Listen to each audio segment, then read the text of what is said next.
Picture a quiet stretch of shoreline on the coast of what we now call North Carolina.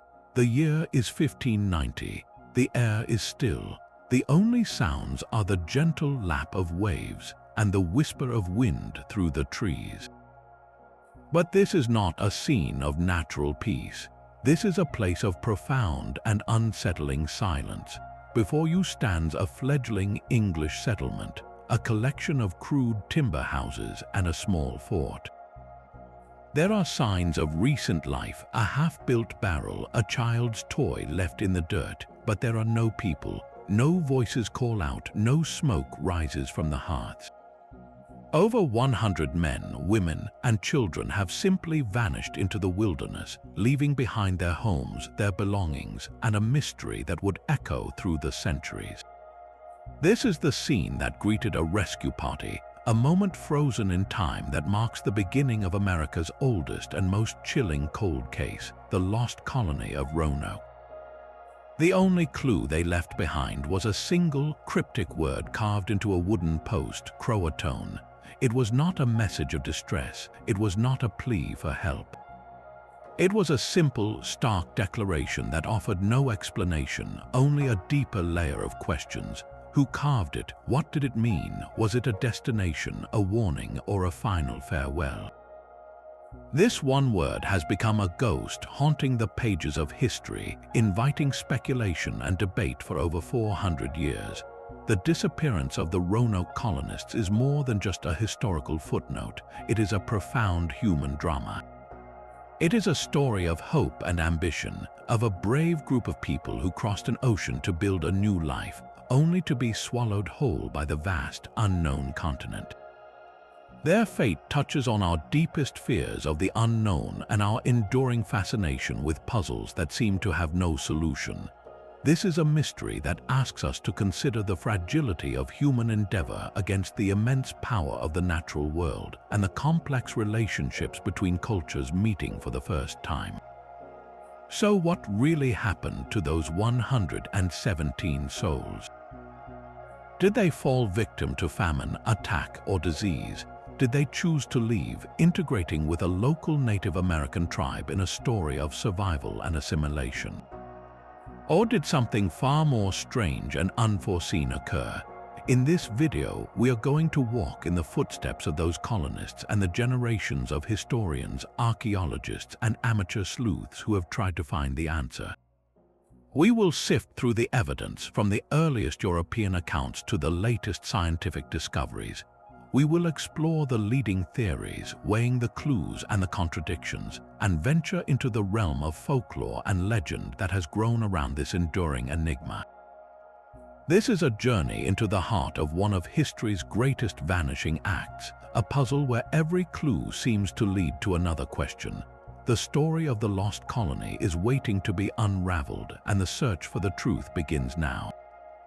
To understand why these people were on that shore in the first place, we need to step back from the silent settlement and into the glittering, ambitious world of the Elizabethan court. England in the 1580s was a nation buzzing with potential, but it was also living in the shadow of a superpower. Spain, under King Philip II, was the undisputed master of the New World, its treasure fleets laden with gold and silver from Mexico and Peru fueling its vast empire and its powerful armies. For Queen Elizabeth I and her circle of adventurous courtiers, this Spanish dominance was both a threat and an irresistible opportunity. The New World was not just a land of mystery, it was a colossal prize, and England was determined to claim its share. This is where Sir Walter Raleigh enters our story. A favorite of the Queen, Raleigh was the epitome of the Renaissance man, a soldier, a poet, a politician, and a man with a grand vision. He possessed a burning ambition to expand England's power and, not incidentally, to vastly increase his own fortune and prestige. In 1584, Queen Elizabeth granted him an extraordinary charter, giving him the right to claim and colonize any lands in the New World not already held by a Christian prince. This was essentially a license to plant the English flag across a huge and largely unknown continent.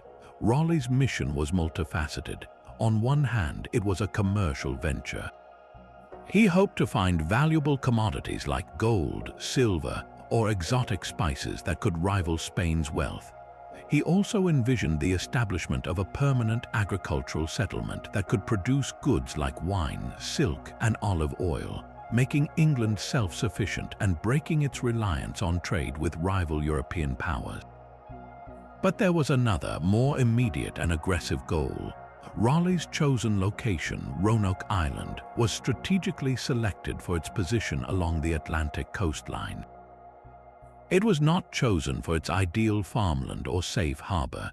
In fact, it was a rather poor choice for a permanent colony in those respects. Its true value was military. Roanoke was perfectly situated to serve as a base for English privateers, state-sanctioned pirates. From this hidden outpost, English ships could launch swift and devastating attacks on the heavily laden Spanish treasure fleets as they sailed north with the Gulf Stream before turning east toward Europe. This was a bold and provocative move. Establishing a colony at Roanoke was like placing a military fort right on Spain's doorstep, a direct challenge to Spanish claims over the entire region. It was a gamble that mixed high-minded ideals of empire with the gritty reality of piracy and warfare. The colonists themselves were a mix of these ambitions: soldiers, craftsmen, and families, all carrying the weight of England's imperial dreams on their shoulders, sent to secure a beachhead in a world that was still largely a blank space on their maps. With a grand vision set, the first practical step began not with families seeking a new home, but with a military expedition. In the spring of 1585, a fleet of 7 ships under the command of Sir Richard Grenville, a cousin of Walter Raleigh, sailed into the waters off the Carolina coast. On board were about 600 men, most of them soldiers, led by the seasoned and pragmatic Ralph Lane. Their mission was clear: scout the territory, identify resources, and establish a fortified foothold from which England could project its power. This was not yet a colony of permanence. It was an armed reconnaissance mission, a beachhead established with muskets and fortifications. They chose Roanoke Island, building a small fort and a cluster of houses they named the City of Raleigh. From the very beginning, their relationship with the local Secautan people, led by the chief Wingina, was a complex and fragile dance of diplomacy and suspicion. Initially, there was a tense cooperation. The English were utterly dependent on the Secautan for food, as they had arrived too late to plant crops and their supplies were limited. In exchange, the colonists offered metal tools, cloth, and other European goods that were novel and valuable to the Secautan. But this relationship was built on a fundamental misunderstanding. The Secautan likely saw the English as temporary visitors, potential allies against rival tribes in their own complex political landscape. Ralph Lane and his men, however, saw themselves as the vanguard of a permanent English presence, and they expected obedience and subservience. This cultural clash quickly soured. Lane, a military man through and through, responded to any perceived slight or delay in food deliveries with overwhelming and brutal force. When a silver cup went missing, he accused the Secautan of theft and, in a shocking act of escalation, sacked and burned the village of Aquascogoc. Trust, which was already thin, evaporated entirely. The Secautan, now under the leadership of Wingina, who had grown deeply distrustful of the English, began to withdraw their support. They understood that these newcomers were not temporary allies but a growing threat. Instead of freely providing food, they strategically moved their own villages further inland and likely began a form of passive resistance, simply allowing the English to feel the pinch of their growing hunger. The situation for Lane's colony grew increasingly desperate through the winter and into the spring of 1586. They were isolated, low on food, and surrounded by a population that now viewed them with hostility. Their planned supply ship from England was dangerously overdue. The grand dreams of finding gold and establishing a thriving settlement had shrunk to a single, grim objective: survival. Then, in June of 1586, a miracle appeared on the horizon.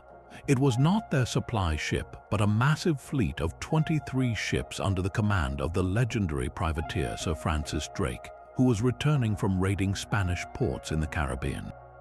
Drake offered the beleaguered colonists supplies, a small ship to explore the coast further, and even a place in his fleet. It was a lifeline, but fate, as it often does on the Carolina coast, intervened with a terrible storm.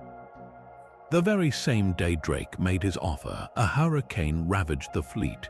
The small ship meant for the colonists was lost, along with many of the supplies. Faced with this fresh disaster, their fortifications damaged and their morale broken, the colonists made a collective decision. They had had enough of Roanoke.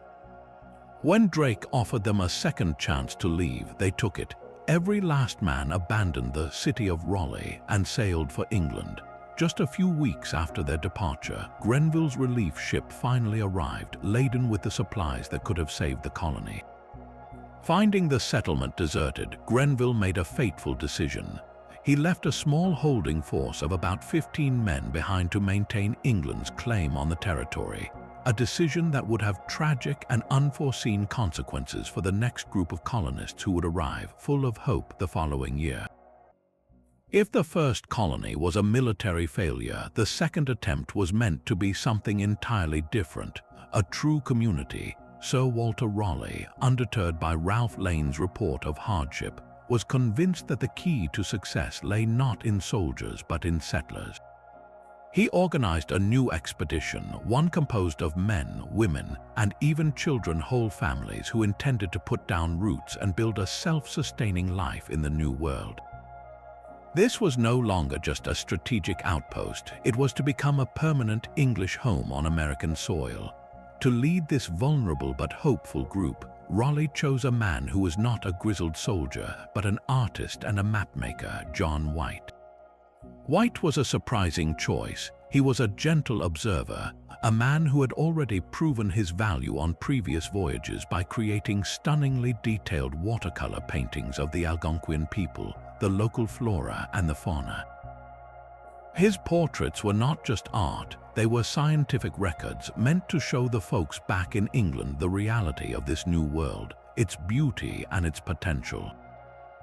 He was a man who saw with a careful eye, which perhaps made him seem ideally suited to govern a community built on cooperation rather than conquest. He understood the landscape and, crucially, he had established a rapport with Manteo, a CROATOAN man who had traveled to England and now served as a vital translator and liaison. Accompanying Governor White was his own family, a decision that underscored the permanent nature of this venture. His daughter, Elena, and her husband, Ananias Dare, were among the colonists, embedding the White family's future directly into the fate of the settlement. The journey, however, was fraught with problems from the start. The fleet's captain, a Portuguese pilot named Simon Fernandez, had his own priorities. He was a privateer at heart, and he was eager to resume hunting Spanish treasure ships. This conflict of interest created immediate tension. The colonists' intended destination was not the troubled site of Roanoke, but the Chesapeake Bay area further north, which scouts had reported as having a better harbor and more fertile land. But as they approached the Carolina coast in late July of 1587, Fernandez abruptly declared that this was where he was letting them off. He refused to take them further north, insisting he would not miss the privateering season. The 117 colonists, including the bewildered John White, were forced to disembark onto the very island that had already been abandoned once. They arrived at the old fort to a chilling scene. The structures were still there, but the small holding party of 15 men left by Grenville had vanished. The only traces were the bones of a single Englishman, suggesting a violent end. It was a deeply ominous welcome. Despite this terrifying start, the colonists had no choice but to begin the work of rebuilding. They repaired the old houses and started constructing new, simpler homes made of timber and reed thatch. Their goal was to create a functioning village, which they decided to name the City of Raleigh in honor of their patron. Just weeks after their arrival, a moment of profound significance occurred. On August 18, 1587, John White's daughter, Elena Dare, gave birth to a healthy baby girl. They named her Virginia in honor of the Virgin Queen, Elizabeth I, and the vast territory of Virginia that encompassed their claim. Virginia Dare was the first child of English parents to be born in the Americas. Her birth was a powerful symbol of the colony's intent to endure. She was not just a newborn, she was the embodiment of the future, a living promise that this settlement would grow and thrive for generations to come. But the joy of Virginia's birth was quickly overshadowed by the harsh realities of their situation. The colonists had arrived too late in the season to plant crops, and their supplies were dwindling fast. Relations with some local tribes, still scarred by Ralph Lane's brutality the previous year, were tense. A tragic misunderstanding led to the death of a colonist who was out gathering crabs, shot by Native Americans who may have perceived him as a threat. The community, frightened and facing starvation, realized they were in desperate need of more supplies and support from England. In a collective decision, they petitioned Governor White, their own leader, to return home to organize a relief mission. It was an agonizing choice for White. To leave meant abandoning his daughter, his new granddaughter, and all the people under his care. But he was also the person most likely to be able to rally support quickly. With a heavy heart, he agreed. In late August, just a few weeks after Virginia's birth, John White sailed away from Roanoke Island. As his ship disappeared over the horizon, he had no way of knowing that he was the last Englishman ever to see the city of Raleigh and its inhabitants alive. The situation on Roanoke Island grew more precarious with each passing day. The initial work of repairing the old fort and building new homes was complete, but the colonists faced a crisis that no amount of carpentry could solve. They were running out of food. Having landed in the heat of late summer, they had missed the crucial window for planting crops that would sustain them through the coming winter. Their carefully packed supplies, which had seemed ample for the voyage, were now dwindling at an alarming rate. The landscape, though beautiful, offered little in the way of easy sustenance for so many people unfamiliar with its specific resources.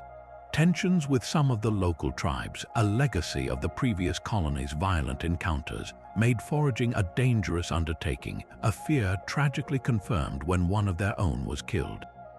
The community of 117 souls, including tiny Virginia Dare, was staring into the abyss of starvation just a month after their arrival. Faced with this existential threat, the colonists held a council. Their options were severely limited. They could not expect a supply ship from England for many months, if one was even planned. Waiting passively was a sentence of death. Their only hope was to send a messenger, someone with the authority and knowledge to convey the utter desperation of their circumstances directly to Sir Walter Raleigh and the English court. That person, unanimously, was their governor, John White. The decision placed White in an agonizing predicament. To accept the mission meant leaving behind his daughter, Elena, his son-in-law, Ananias, and his newborn granddaughter, Virginia. The very family he had brought across the ocean to build a new life with. The emotional weight of abandoning them in such a vulnerable state must have been crushing. Yet his sense of duty to the entire community and the cold logic that he was their best chance for survival compelled him to agree. Before his departure, the group made a critical plan for contingencies. They knew that if conditions on the island became unbearable, due to attack, disease, or a complete lack of resources, they might be forced to abandon Roanoke and seek safety elsewhere. To ensure White could find them upon his return, they agreed on a simple but effective system of communication. If they left the settlement voluntarily, they would carve the name of their destination onto a tree or post in a conspicuous place. If they were forced to leave in distress, under attack or duress, they would add a Maltese cross, a Christian symbol that would signal danger. This plan provided a thread of hope, a way to maintain a connection across the vast and unpredictable Atlantic. It was a promise that they would not simply vanish without a trace.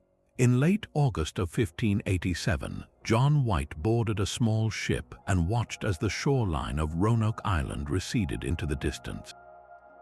The faces of his family and fellow colonists were the last sight of the new world he would carry with him. He expected a swift journey, a rapid gathering of supplies, and a return within a few months, certainly by the following spring. He could not have known that history, in the form of a global conflict, was about to conspire against him. His departure was not just a logistical necessity. It was the moment the thread of the colony's fate was stretched to its absolute limit, a thin cord of hope across an ocean that was about to become a battlefield. The survival of the first English families in America now hinged on a race against time, a race that John White was about to discover he could not win. John White's voyage back to England, which he hoped would be a matter of mere months, quickly turned into a nightmare of delays. The small ship he sailed on was ill-suited for a direct Atlantic crossing in the worsening autumn weather. Instead of a swift passage, they were forced to take a long, meandering route, island hopping in the Caribbean in a desperate search for supplies and favorable winds. By the time his ship finally struggled into the harbor at Smerwick in Ireland in October of 1587, the winter season was already closing the Atlantic to safe travel. He would have to wait out the cold, stormy months before he could even begin his mission to organize a relief fleet. This initial setback was frustrating, but it was nothing compared to the cataclysm that was about to engulf all of Europe and shatter any hope of a speedy return. As White finally made his way to London in early 1588, he walked into a nation gripped by a single, all-consuming fear: the Spanish Armada. For years, the simmering conflict between Protestant England and Catholic Spain had been building toward a final, decisive confrontation. King Philip II of Spain, infuriated by English privateering and Queen Elizabeth's support for Protestant rebels in the Spanish Netherlands, had decided to launch a full-scale invasion. His plan was audacious: assemble a massive fleet, the Grand y Felicissima Armada, to sail up the English Channel, rendezvous with a large Spanish army waiting in the Netherlands, and ferry that army across to conquer England. The very survival of the English nation was at stake. In the face of this existential threat, every resource, every ship, and every able-bodied man was mobilized for defense. The Queen's government issued a sweeping proclamation, a total embargo on all shipping. No vessel was permitted to leave an English port without express royal permission. The entire seaboard became a militarized zone. For John White, this was a disaster of unimaginable proportions. The ships and supplies he had been counting on were suddenly and irrevocably commandeered for the war effort. The privateers like Sir Walter Raleigh and Sir Richard Grenville, who had the ships and the experience to mount a rescue mission, were now tasked with defending the realm. Their vessels were armed and integrated into the English fleet under Lord Howard of Effingham. The nation's entire focus, its treasury, and its maritime power were directed toward one goal: repelling the invasion. A relief mission to a tiny, distant colony of 100 settlers became, in an instant, an impossible luxury. The fate of Roanoke was suddenly irrelevant when measured against the potential fall of the English crown itself. We can only imagine White's anguish during the long, tense summer of 1588 as the Armada slowly made its way up the Channel. He was a man trapped by history, forced to watch from the sidelines as the battle that would decide England's future, and by extension the fate of his family, raged at sea. The eventual English victory, achieved through a combination of clever tactics, nimble ships, and the notorious Protestant wind that scattered the Spanish fleet, was a cause for national jubilation. But for White, the celebration must have been bittersweet. While England rejoiced in its deliverance, his personal nightmare was just beginning. The victory did not lift the shipping embargo. If anything, it intensified it. The war was not over. Spain remained a powerful enemy, and English ships were now needed for counterattacks and to guard against a potential second invasion attempt. The bureaucratic machinery of the state, focused on the immense task of securing the nation, had no time for the pleas of a single governor concerning a forgotten outpost.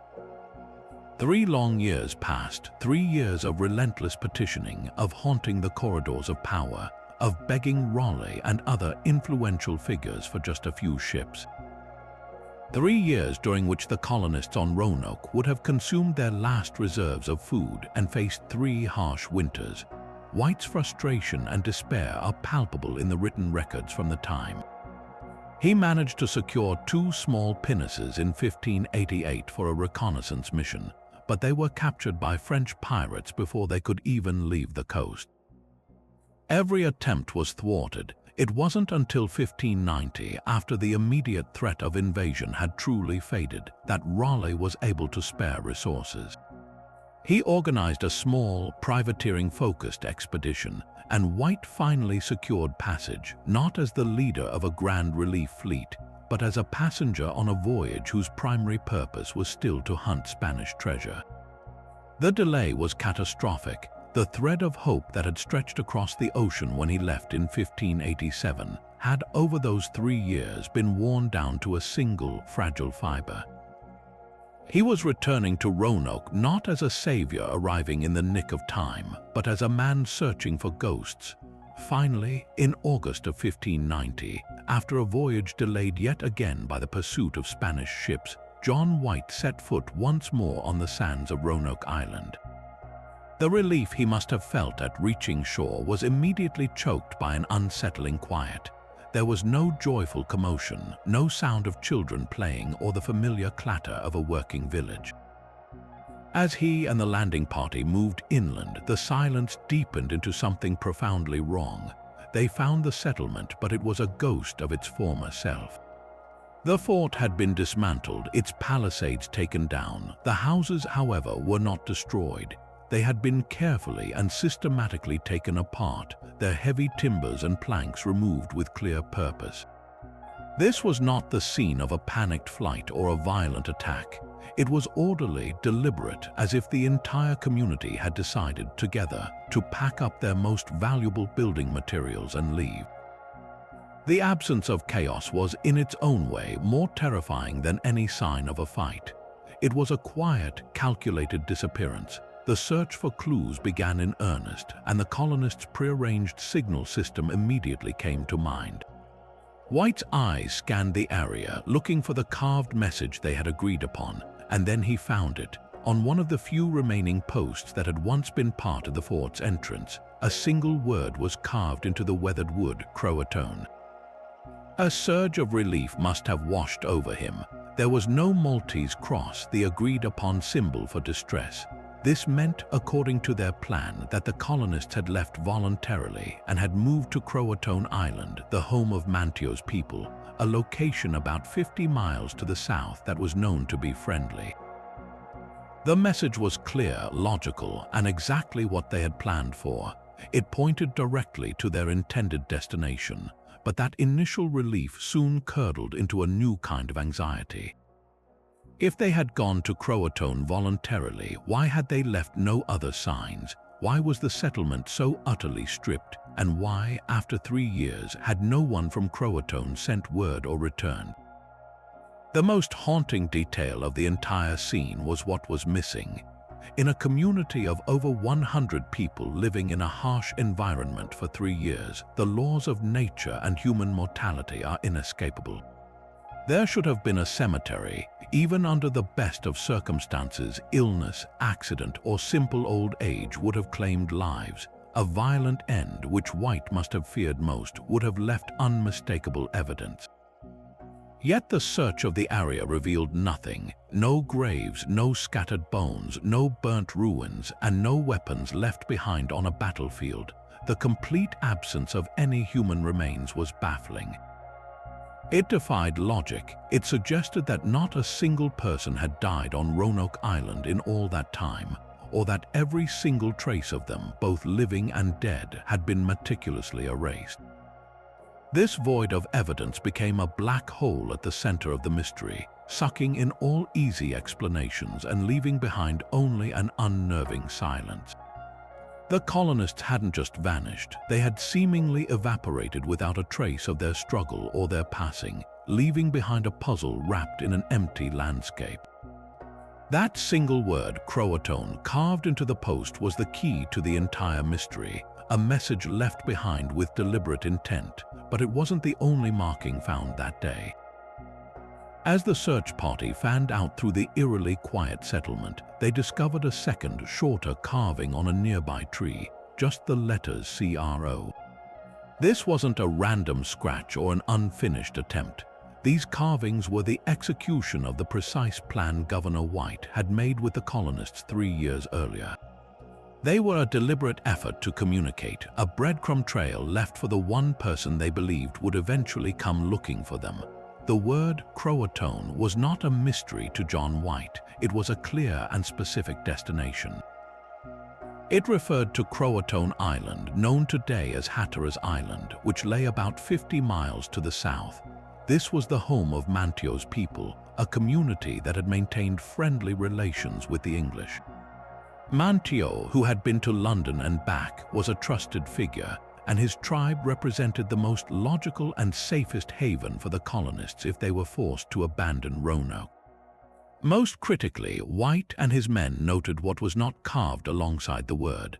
The colonists had agreed that if they were in danger, if they were forced to flee under attack or duress, they would add a specific symbol, a Maltese cross. This cross would have been a universal sign of distress, a silent scream for help indicating that things had gone terribly wrong.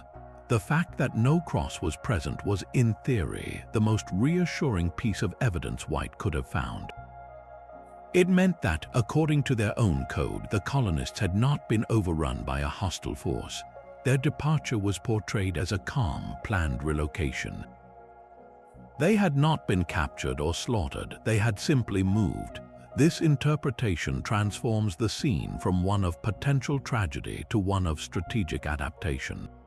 The careful dismantling of the houses supports this idea. They didn't just leave, they took their most valuable and reusable assets, the heavy timbers and planks, suggesting they intended to rebuild their community elsewhere, precisely on CROATOAN Island. Yet, this seemingly clear message is also the source of the mystery's greatest frustration. Why, if the clue was so straightforward, did John White not immediately sail south to confirm their safety? The answer lies in the brutal weather that has always defined that coastline. A massive storm was brewing, a hurricane that threatened to drive their ships onto the dangerous shoals known as the Outer Banks. The ship's captain, whose primary mission was privateering, refused to risk his vessels on a potentially fruitless search. He insisted they abandon the coast and head for the safer, deeper waters of the Azores to continue hunting Spanish treasure. White, a mere passenger on this voyage, had no authority to command the captain. He was forced to leave, his heartbreak now compounded by the agonizing knowledge that the answer was likely just a day's sail away, yet utterly beyond his reach. The clarity of the clue, therefore, becomes a tragic irony. It pointed directly to a solution, but the circumstances of the Atlantic world, the very same circumstances that had delayed White for 3 years, once again intervened, leaving the fate of the colonists suspended between a clear intention and an unverified reality. For a few moments, standing before that carved post, John White must have felt a surge of undeniable hope. The message was exactly as planned. His people were not lost, they had simply moved. Their destination was clear, a place of known friendship just 50 miles down the coast. The logical next step was immediate. They had to sail for CROATOAN Island.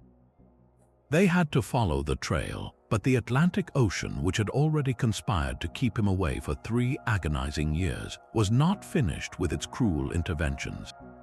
Even as White argued his case to the expedition's captain, the sky began to change. The wind, which had been a steady breeze, picked up with a new, sharp urgency. The sea, a moment before a manageable swell, started to heave with a growing, ominous power.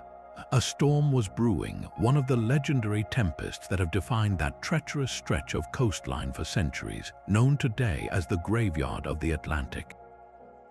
This was no ordinary squall. The ship's crew, seasoned sailors who had faced down Spanish galleons, recognized the signs of a truly dangerous hurricane. These Outer Banks storms are notorious for their sudden violence, capable of driving even the sturdiest vessels onto the razor-sharp shoals that lie just beneath the surface, smashing them to splinters in a matter of hours. The captain, a man named Abraham Koch, was not on a humanitarian mission. He was a privateer, and his primary duty, as dictated by the voyage investors including Sir Walter Raleigh, was to protect the ship and its potential for prize money. The rescue of a handful of colonists was a secondary objective, a favor. Faced with the imminent threat of a shipwreck that would mean certain death for his entire crew and the total loss of a valuable asset, Captain Koch made a cold, pragmatic, and utterly devastating decision. He gave the order to weigh anchor and head for the open ocean. They would not be sailing south to CROATOAN. They would be fleeing east away from the deadly coast to ride out the storm in the relative safety of deep water. We can only imagine the desperate, likely furious negotiation that must have taken place on that ship's deck. John White, after 3 years of pleading and waiting, was finally within a day's sail of his daughter and granddaughter. The answer to the mystery was so tantalizingly close. He would have begged, he would have demanded, he would have invoked every ounce of his authority as governor of Roanoke. But on that ship, in that moment, his authority was meaningless. He was a passenger, a civilian. The captain's word was law, especially when the survival of the ship and crew was at stake. As the sails were set and the ship turned away from the shore, White was forced to watch the coastline of North Carolina disappear once more, not knowing that this time it would be forever. The storm that followed was as brutal as predicted. For days, the ships were tossed by mountainous waves and battered by screaming winds. They sustained significant damage, their timbers groaning under the strain, their sails torn. The storm did not just delay them, it crippled their capacity for any further exploration along that dangerous, shallow coast. When the seas finally calmed, the situation was dire. The ships were leaking, supplies had been spoiled by seawater, and the crew was exhausted and fearful. They were now far out to sea, and the season was advancing rapidly. The window for safe navigation in the North Atlantic was closing. Soon, the winter gales would make a return journey to England perilous. Captain Koch convened his officers, and the decision was made. The mission to Roanoke was officially over. Setting a course for England was no longer a choice but a necessity for survival. For John White, this was the final, crushing blow. He was being taken back to England empty-handed, his last chance to find his family stolen by the weather and the priorities of men whose minds were on gold, not on kinship. His personal tragedy was now complete. He had been given a clear message and was then forcibly prevented from following it, leaving the fate of the 117 colonists, including Virginia Dare, suspended in a state of permanent uncertainty. The mystery of Roanoke was no longer just a story of disappearance. It was now a story of a search that was so nearly successful, yet was foiled at the very last moment by the indifferent fury of nature. And so we are left with that single, haunting word on a post, a clue that points south but was never followed. Yet, what if the most important clues weren't the ones left in plain sight, but the ones deliberately hidden? John White's own account reveals a fascinating and often overlooked detail. Before he was forced to depart 3 years earlier, the colonists, perhaps sensing the precariousness of their situation, did more than just plan a carved message. They took steps to secure their most valuable possessions. White mentions that they buried their personal items, and most intriguingly, he specifies that they carefully interred 3 of his own heavy chests. Imagine that for a moment. In the frantic, stressful days leading up to his departure, with food supplies low and tensions high, the community took the time for this deliberate, laborious act. They weren't just packing a bag for a quick trip, they were preparing for an uncertain future, caching their treasures in the earth itself. What could have been inside those chests that warranted such effort? These weren't just containers for spare clothes or simple tools. As the colony's governor and a man of some standing, White's chests likely held the administrative and intellectual heart of the entire venture.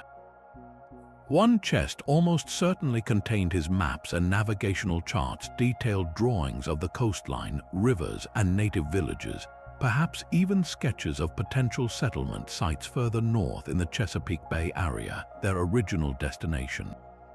These maps would have been priceless, not just for their geographical data, but for recording alliances, resources, and dangers.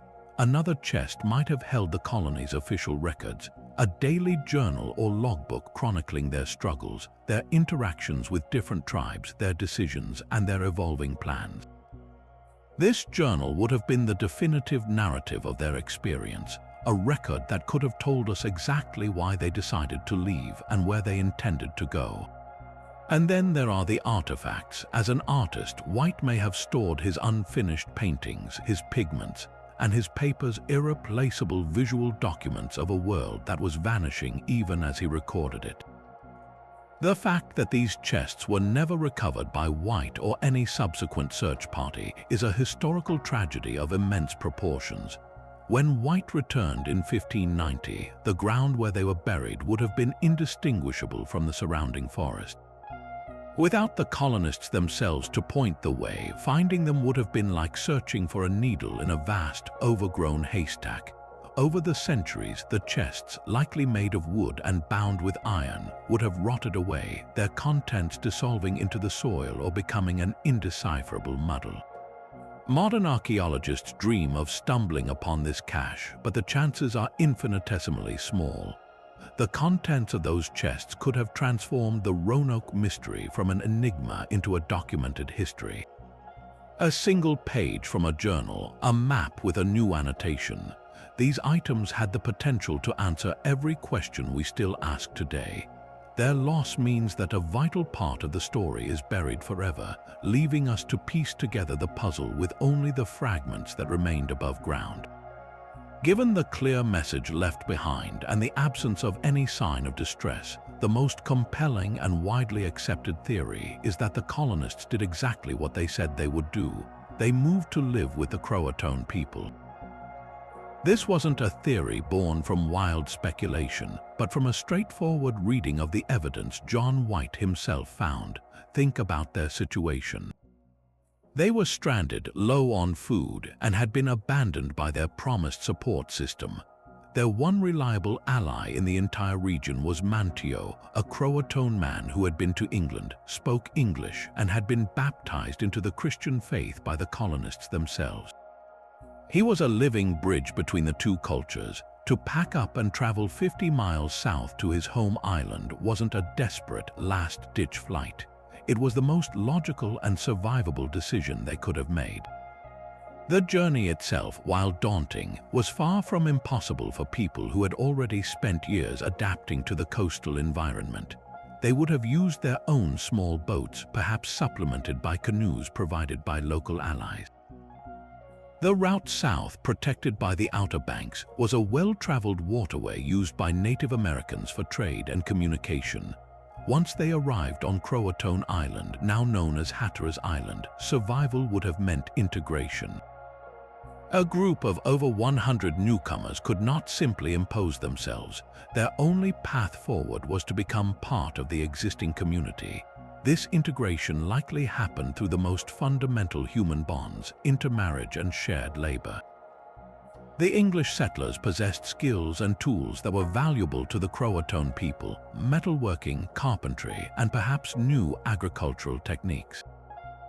In return, the CROATOANs offered the one thing the colonists desperately needed: proven knowledge of how to live off the land, from fishing and hunting to growing native crops like corn, beans, and squash. Over time and over generations, the distinct identity of the lost colony would have gradually faded, absorbed into the vibrant tapestry of CROATOAN society. The English language would have blended with the Algonquian dialect, creating a unique patois. European clothing would have worn out and been replaced by deerskin. Metal tools, once prized possessions, would eventually break or be lost, reverting to stone and bone technology. This wasn't a disappearance through death, but through assimilation. It's a story not of tragedy, but of resilience and transformation. The colonists didn't vanish, they changed, creating a new, blended identity that allowed their lineage to continue. This theory is powerfully supported by generations of oral history among the Native American communities of the region, particularly the Lumbee people of North Carolina. For centuries, the Lumbee have told stories of their ancestors, including white settlers who came from the coast, and they possess many family names that are startlingly similar to those listed on the Roanoke Colony roster. Names like Locklear, Dial, and Berry, which echo the colonist names like Lock, Dare, and Berry. While not definitive proof, this persistent oral tradition provides a compelling human thread connecting the 16th century settlers to modern communities, suggesting that the colonists truly did find a new home and a new future among the indigenous people of the coast. While the CROATOAN clue points toward a peaceful integration, a darker possibility emerges from the accounts of the next wave of English settlers who arrived 2 decades later, just a few hundred miles to the north. The Jamestown colony, founded in 1607, was struggling with its own existential crises, but its leaders began to hear unsettling stories from their Native American neighbors, stories that seemed to describe the fate of the Roanoke colonists. The most prominent figure in these reports was Captain John Smith, the famous leader of Jamestown, known for his own dramatic rescue by Pocahontas. Smith reported that the powerful paramount chief, Wahansenakor, whom the English called Powhatan, claimed to have slaughtered a group of white settlers. According to Smith's account, Powhatan boasted of this act to demonstrate his power and to warn the Jamestown colonists about the consequences of defying him. He described how his warriors had attacked a group of people living with the Chesapeake tribe, a community located near the mouth of the Chesapeake Bay, which was notably the original intended destination for John White's colony before they were abandoned on Roanoke Island. This story gains even more intriguing detail from William Strachey, the first secretary of the Jamestown colony, who arrived in 1610. Strachey wrote a detailed history of the colony and gathered extensive intelligence about the surrounding tribes. In his writings, he recorded a specific and haunting rumor. He claimed that Powhatan had indeed massacred most of the Roanoke settlers, but that he had spared a handful of them, specifically 4 men, 2 boys, and 1 young maid.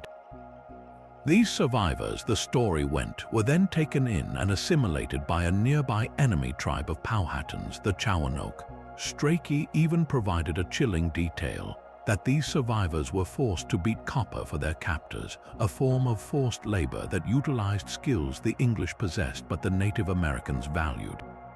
The mention of 1 young maid immediately sparks the imagination, leading many to wonder if this could have been Virginia Dare, who would have been a young woman in her early 20s by that time. These Jamestown accounts present a compelling but deeply problematic alternative to the assimilation theory.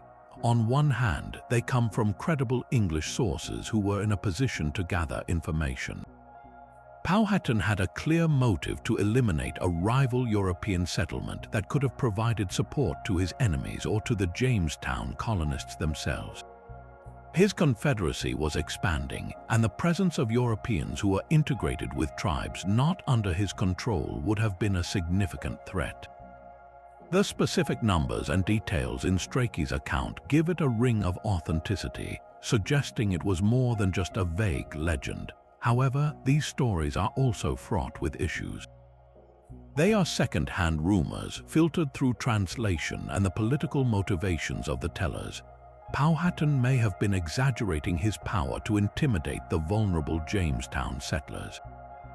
The Jamestown leaders themselves had every reason to amplify stories of native brutality to secure more funding and military support from England.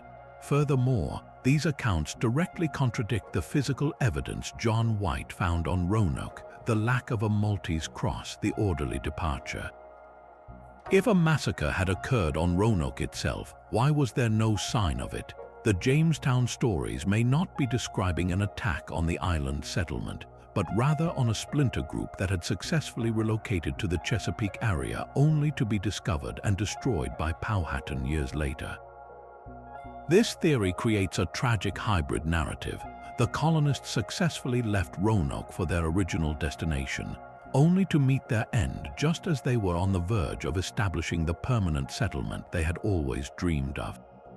The clear message carved on the post and the tragic stories from Jamestown provide compelling, if conflicting, narratives, but they are ultimately just that, stories. For centuries, the mystery of Roanoke lacked a single, tangible piece of physical evidence that could be held in the hand, something that could bridge the gap between historical record and hard proof. That is, until the Great Depression, when a discovery emerged that seemed too incredible to be true. In 1937, a California tourist named Louis Hammond was driving through the backcountry of North Carolina when he stopped to rest near the town of Edenton. As the story goes, he noticed a large, heavy stone lying in a swampy area, partially obscured by vegetation. When he turned it over, he was stunned to find it covered in strange, weathered markings. He had stumbled upon what would become known as the first Dare Stone. The stone itself was a rough piece of white quartzite weighing about 21 pounds. But its true weight was historical. Etched into its surface was a remarkable message, a first-person account allegedly written by none other than Elena Dare, the mother of Virginia Dare. The inscription told a heartbreaking story. It claimed that after Governor White's departure, the colonists faced immense hardship, with more than half of their number perishing by 1591. It stated that Elena's husband, Ananias, and their daughter, Virginia, had been killed by savages. Most astonishingly, it was signed E.D. for Elena Dare.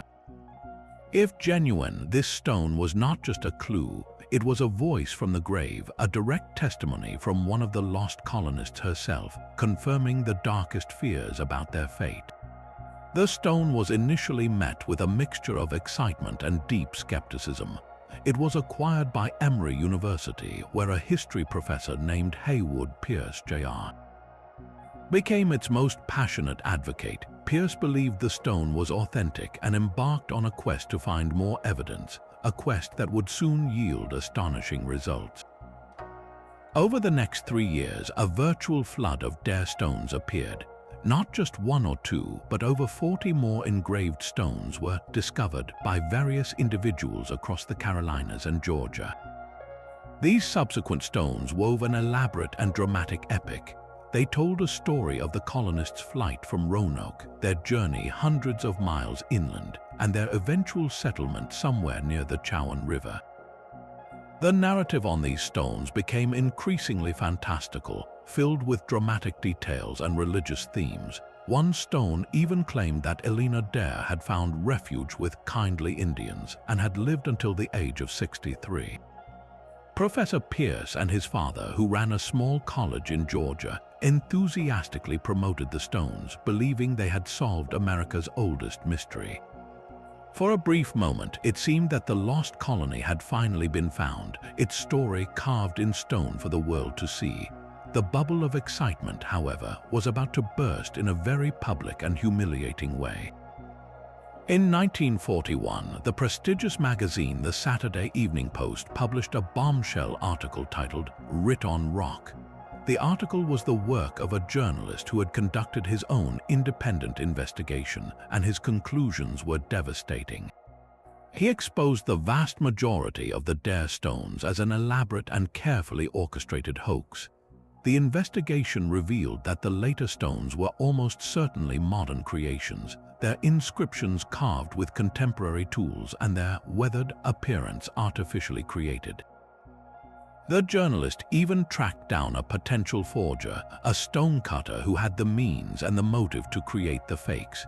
The motive was likely financial. During the depths of the Depression, the promise of a reward from eager historians or the sheer notoriety could have been a powerful incentive. The exposure of the hoax discredited the entire collection, including the first, more plausible stone. the academic community, embarrassed by its initial enthusiasm, turned its back on the stones completely. Professor Pierce's reputation was ruined, and the stones were relegated to the status of a historical curiosity, a lesson in the dangers of letting hope and ambition override scientific rigor. The first stone, however, has never been conclusively proven to be a fake. Its inscription is cruder and more weathered than the others, and its message is simpler and less melodramatic. Some researchers still argue that it could be genuine, a single, desperate message sent by a grieving woman, later exploited by hoaxers who saw an opportunity. But the shadow of the 40 forged stones has forever tainted it. Today, the Dare stones serve as a cautionary tale in the search for Roanoke. They remind us that the desire for a clear answer can sometimes be so strong that it creates the very evidence it seeks, blurring the line between history and wishful thinking. The stones stand not as a solution, but as a monument to the enduring power of the mystery itself, a mystery that refuses to yield to simple answers. While the Dare stones offered a tantalizing but ultimately unreliable narrative, the search for physical proof has turned to a far more rigorous scientific discipline, archaeology. And it is on Hatteras Island, the very place identified by the cryptic CROATOAN message, where some of the most compelling evidence has literally been unearthed. For decades, archaeologists have been meticulously excavating sites on the island, searching for any artifact that could conclusively link the location to the vanished settlers.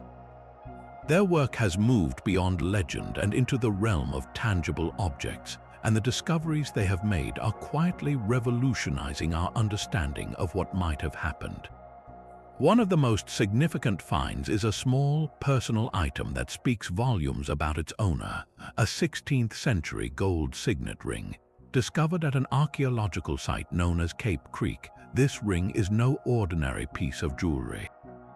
It is a seal ring of a type used by gentlemen and merchants in Elizabethan England to mark documents and letters with their unique insignia pressed into warm wax. The artifact itself is a crumpled fragment of high-carat gold, but its importance is immense. Scientific analysis confirmed its age and composition, placing it squarely in the time of the Roanoke colonies. This wasn't something that washed ashore from a later shipwreck. It was lost or discarded on the island by someone who lived there. A ring like this would have been a treasured possession, a symbol of identity and status from a world and ocean away. Its presence on Hatteras Island is powerful evidence that an English person of some standing was present among the CROATOAN people, not as a temporary visitor, but long enough for such a valuable personal item to become part of the archaeological record. Alongside this intimate token, archaeologists have recovered other European objects that point toward sustained contact and integration. They found parts of the hilt of a rapier, a slender, elegant sword that was the sidearm of choice for an Elizabethan gentleman. This wasn't a crude tool, it was a weapon that symbolized authority and social rank. The discovery of gun flints used to create sparks in early firearms indicates the colonists brought their technology with them. But perhaps most telling is the mix of items found together. At the Cape Creek site, excavators uncovered these European artifacts not in an isolated English settlement, but seamlessly integrated within a classic CROATOAN village. The European objects were found alongside Native American pottery, tools, and food remains, all in the same layers of soil. This commingling suggests a sharing of space and daily life, not a separate existence. It paints a picture of two communities living together, their material cultures blending in a single location. Another astonishing find brings us even closer to the colonists' own hands, a small slate writing tablet.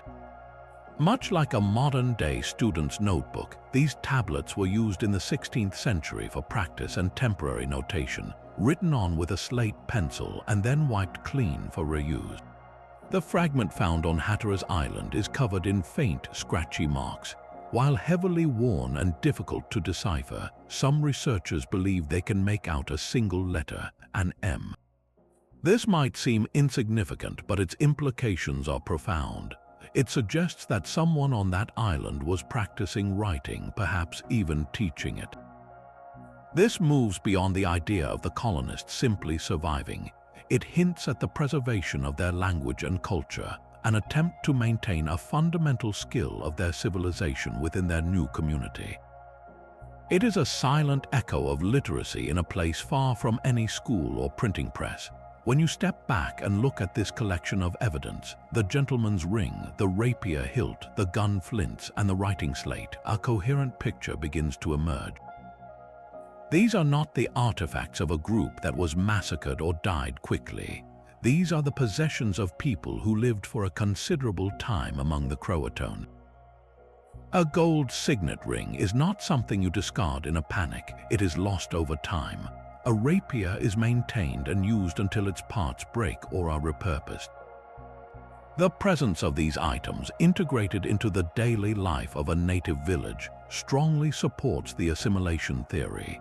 It suggests the colonists were not merely tolerated guests, but active participants in a blended society. They used their weapons, they wore their jewelry, and they practiced their writing, all while adapting to a new way of life.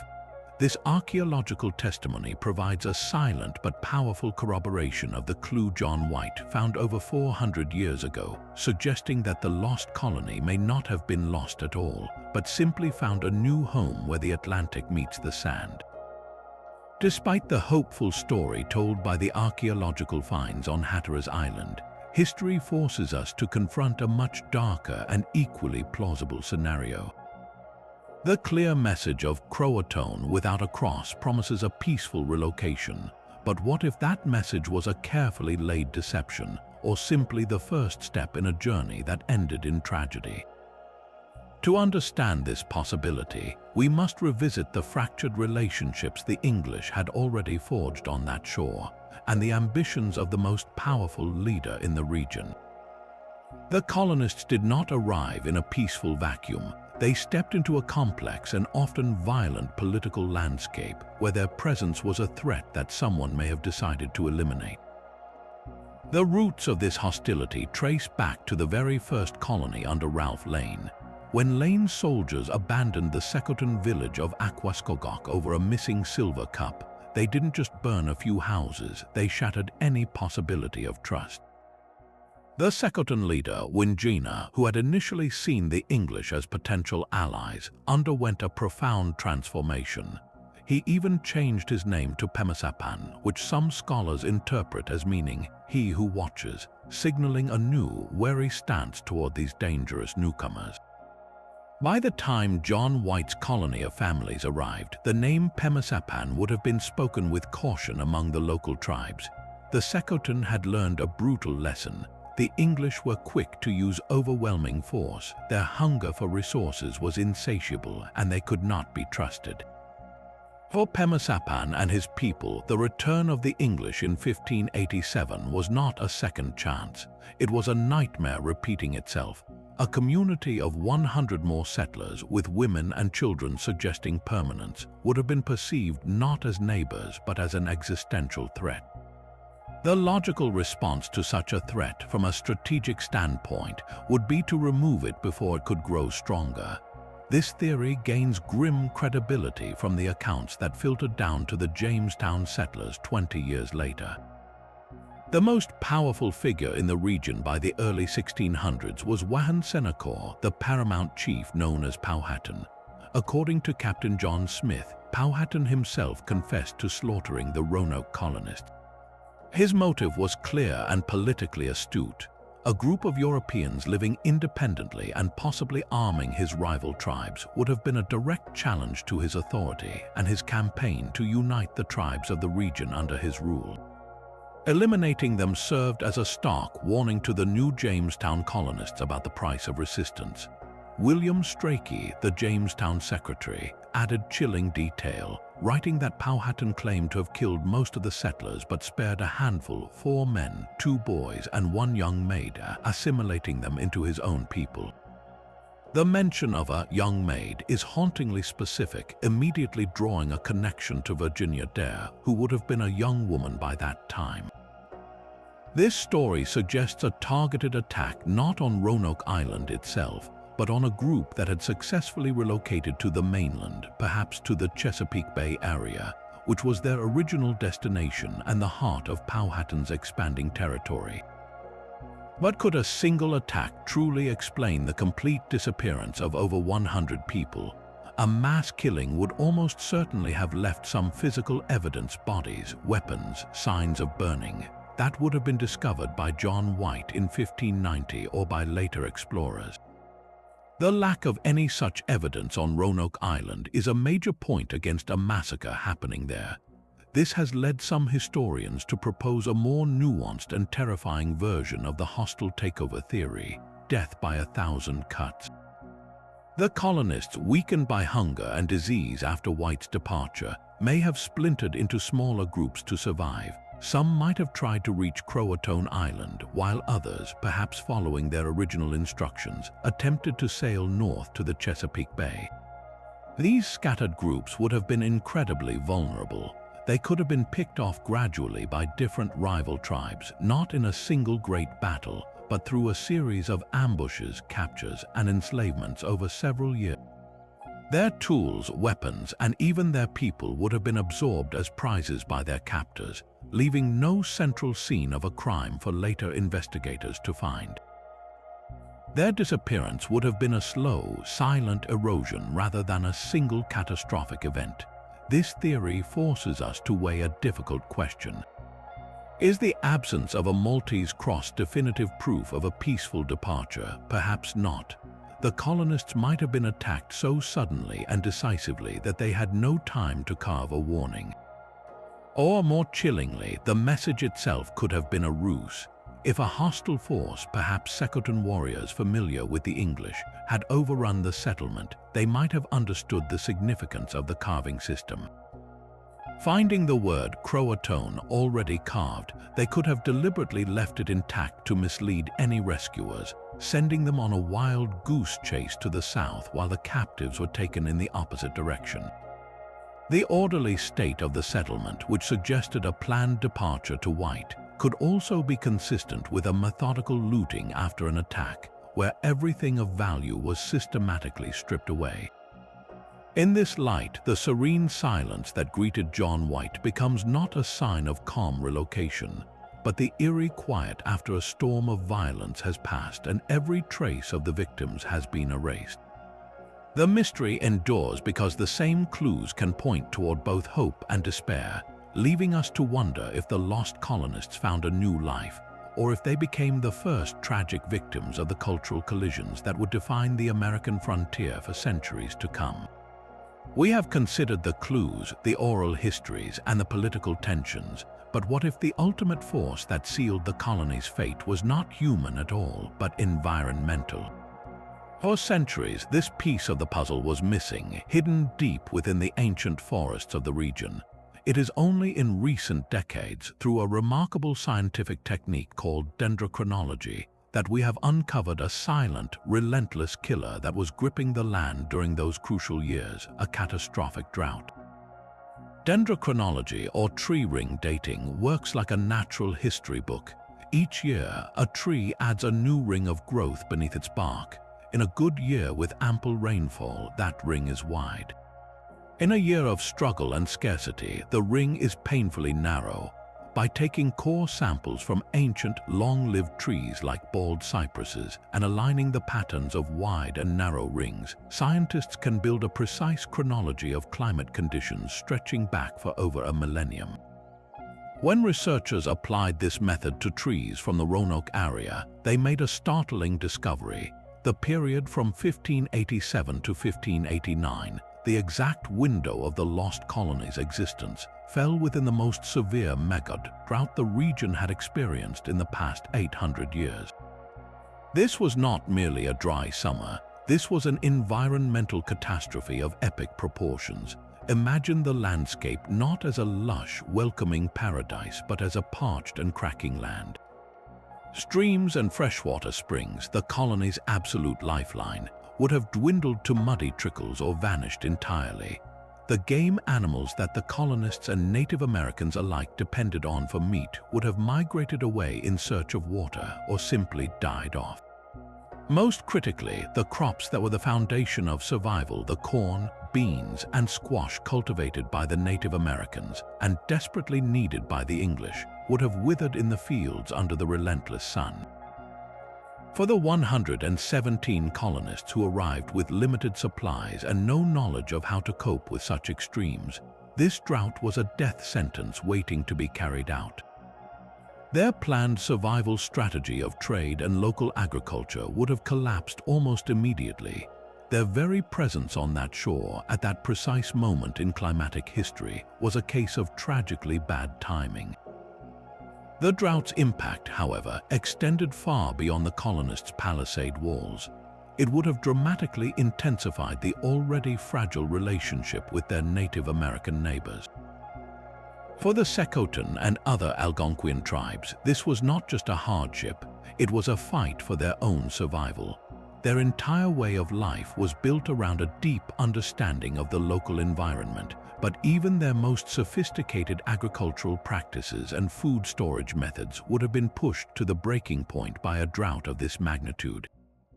In such a desperate situation, every resource becomes sacred. Every deer, every basket of corn, every freshwater spring takes on immense value.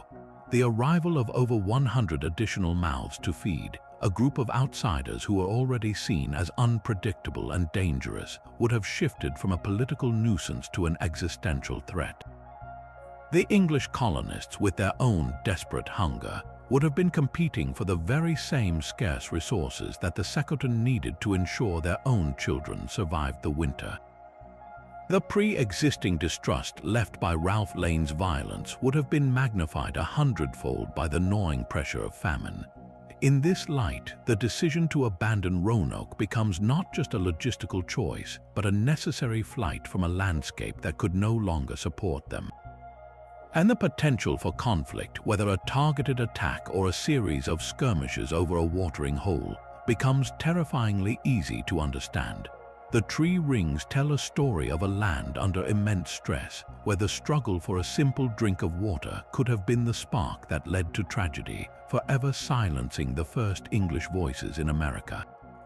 While the challenges of drought and local conflict paint a picture of internal collapse, we cannot ignore the colossal shadow cast by an external superpower that had both the motive and the means to wipe the colony from the map, Spain.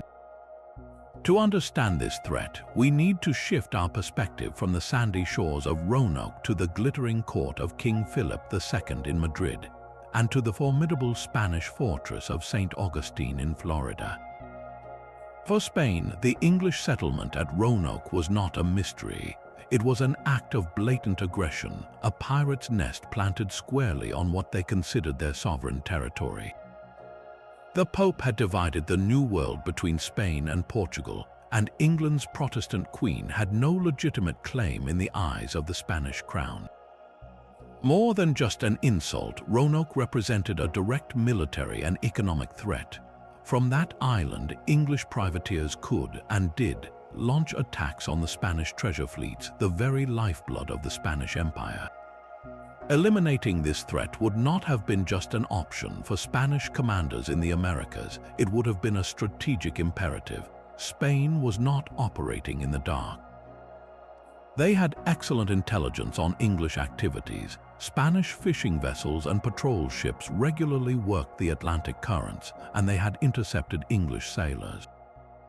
We know from Spanish archives that they had questioned captured crewmen from Sir Richard Grenville's expeditions.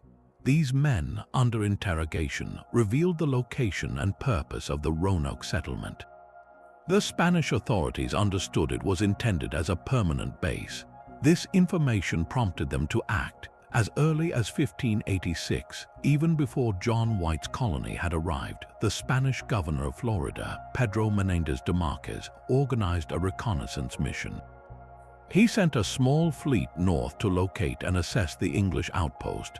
This expedition, led by Captain Vicente Gonzalez, actually succeeded in finding the entrance to the Carolina Sounds. However, Gonzalez reported that the waters were too shallow for his larger Spanish galleons to navigate safely.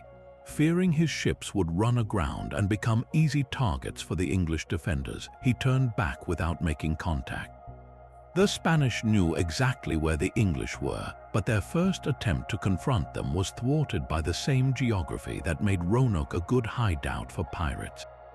The real danger emerged after 1588, following the defeat of the Spanish Armada. The war between England and Spain was now a bitter, open conflict fought across the globe.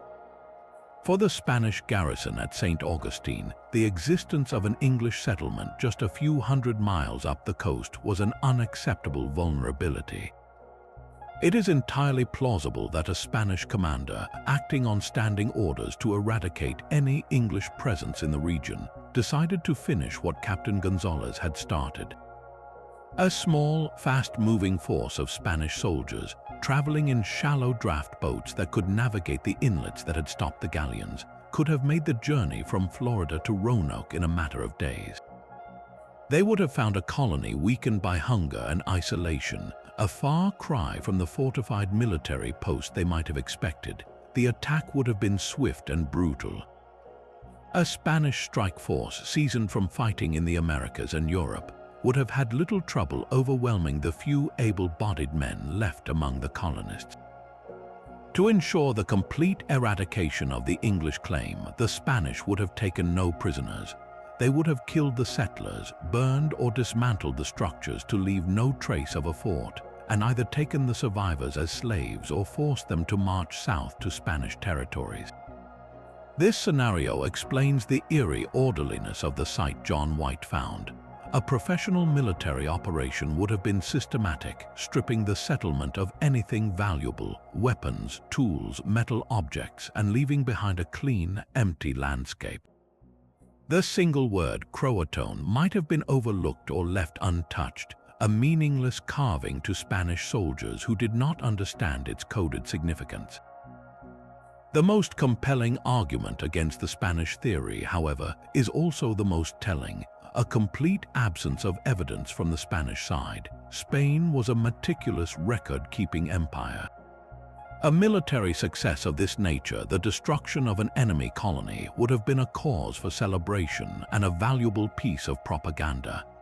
The governor in St. Augustine would have certainly filed a detailed report to his superiors in Havana and Madrid, boasting of his initiative and success in defending Spain's territorial claims. Yet, in all the vast Spanish archives from this period, no such report has ever been found. There is no record of a mission to Roanoke after 1588, no inventory of captured goods, no mention of English prisoners being brought to Florida. This silence is deafening. It is possible that such a report was lost to time, or that a local commander acted without official authorization and covered up his actions to avoid reprimand for overstepping his orders. But the lack of any Spanish claim to this victory makes it difficult to accept as the definitive answer. The mystery of Roanoke persists precisely because each theory, no matter how compelling, is shadowed by a contradictory fact. In this case, the clear motive and capability of Spain is balanced by the frustrating silence of their own historical records, leaving us to wonder if the colonists' end came at the hands of a European power that saw their existence as an act of war. So where did they go if they were not on Roanoke Island and not on CROATOAN? The carved message provides a powerful clue, but it may not tell the entire story. Let's entertain a possibility that combines ambition with sheer desperation. Remember, Roanoke was never meant to be the colonists' final home. Their original destination, as ordered by Sir Walter Raleigh and agreed upon before they left England, was the Chesapeake Bay. This area to the north was reported to have deeper harbors, more fertile land, and potentially friendlier native tribes. Their abandonment on Roanoke by the ship's captain was a catastrophic deviation from the plan, a plan that may have remained their ultimate goal. What if, after enduring a harsh winter and facing starvation, the colonists decided to take their fate into their own hands and complete the journey they were always supposed to make? This theory suggests a bold and arduous migration. Abandoning the exposed and resource-poor Roanoke Island, they would have packed their most valuable possessions, those heavy timbers from their houses included, into their small boats and sailed north, skirting the dangerous Outer Banks before turning west into the vast, sheltered waters of the Chesapeake. This journey of over 200 miles would have been a monumental undertaking for a group of men, women, and children in small, open vessels, but it was not impossible for a determined community. Once in the Chesapeake, they would have sought out a suitable location, perhaps near the mouth of a river like the James or the Elizabeth, to re-establish their city of Raleigh. This theory transforms the colonists from passive victims into active, resilient pioneers, refusing to let a bad start dictate their end. They would have left the CROATOAN message honestly, indicating their initial direction of travel south to their allies, while their true, long-term destination lay in the opposite direction. This inland journey theory also taps into one of the powerful motivating forces behind English exploration: the relentless search for wealth. The Spanish had found mountains of silver in Peru and vast gold mines in Mexico. The English were desperate to find their own source of New World treasure. Rumors of a rich native kingdom inland, a place the Spanish called La Virginia Paz, and which might be associated with the later myth of the City of Gold, would have been a powerful lure. Perhaps the colonists, hearing whispers from their native contacts about copper from the Appalachian Mountains or pearls from the interior rivers, decided to push further inland, following the James River, for example, in hopes of finding the resources that would justify their struggle and make their fortune. This would explain why they vanished so completely from the coastal record.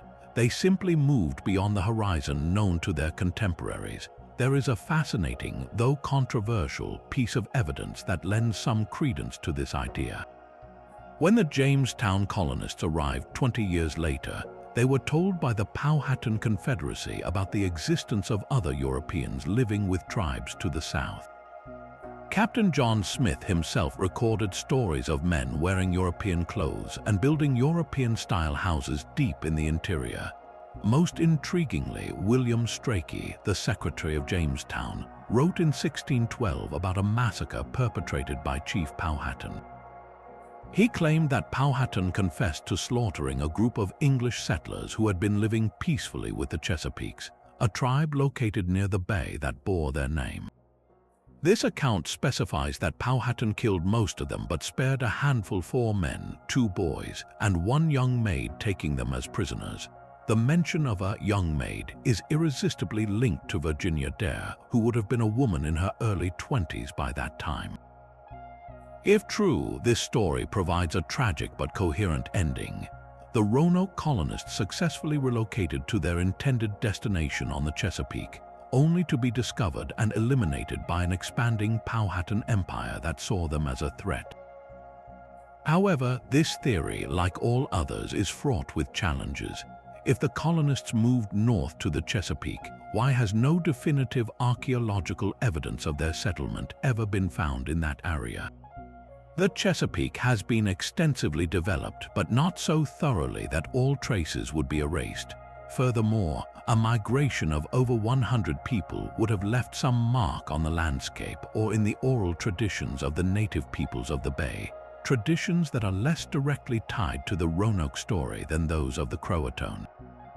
The City of Gold aspect also feels like a projection of European fantasies onto a practical survival situation. A starving community is more likely to be searching for their next meal than for mythical cities. Yet, the persistence of the Jamestown accounts cannot be easily dismissed. They suggest that the memory of the lost colonists lingered in the region for a generation, a ghost story told to the new English arrivals as a warning of the dangers that surrounded them. Perhaps the truth lies in a combination of these journeys, that some of the colonists went south to CROATOAN for immediate safety, while a more ambitious or desperate group struck out for the promised lands of the Chesapeake, meeting a fate that remains hidden in the silent, deep woods of Virginia.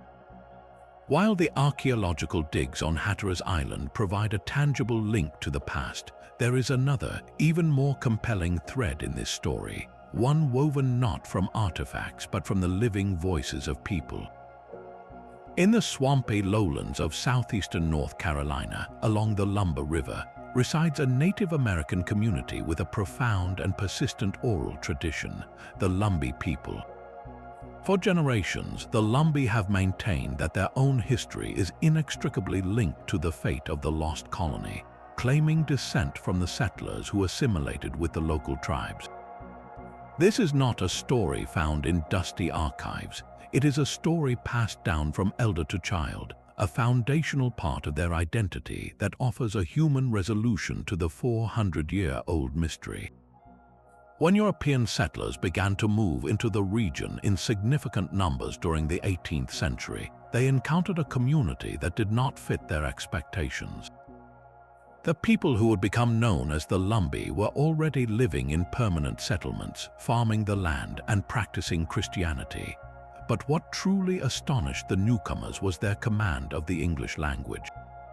These were not people who communicated through hesitant gestures or a newly learned tongue. They spoke an archaic, almost Shakespearean form of English. Early colonial records from the 1700s repeatedly expressed bewilderment, noting that these individuals were tilling the land and speaking English, long before there were any schools or missionaries in the area to have taught them. This fluency suggests a deep and long-standing familiarity with the language, one that could plausibly stretch back to a time of intimate, daily contact with English speakers, perhaps even the lost colonists themselves. Adding powerful weight to their oral history is the striking presence of surnames among the Lumbee that correspond directly with the roster of the Roanoke settlers. Family names like Dial, Locklear, and Berry have been central to the Lumbee community for centuries. These are not common English names that could have been adopted later. They are distinct echoes of names from the colony's records: Dial, Lock, and Berry. The name Chavis, another prominent Lumbee surname, bears a remarkable resemblance to Chavers, a name associated with the colony. For a community to have possessed and preserved these specific surnames since before widespread contact with other English colonists is a piece of circumstantial evidence that is difficult to dismiss. It points toward a lineage where these names were not adopted but inherited. Beyond language and names, the Lumbee possess physical features that early European observers noted as distinct from their neighboring tribes. Colonial documents from the 17th and 18th centuries describe them using terms like mulatto, musty, and free persons of color, reflecting the observer's confusion and their perception of a mixed racial ancestry. Some Lumbee families have historically exhibited features such as light eyes, lighter skin tones, and European facial structures, which they themselves attribute to their ancestral connection to the English settlers. While physical appearance is a notoriously unreliable indicator of specific ancestry, the consistency of these observations over time, combined with the community's own traditions, adds another layer to the argument. Of course, this theory is not without its passionate detractors and significant challenges.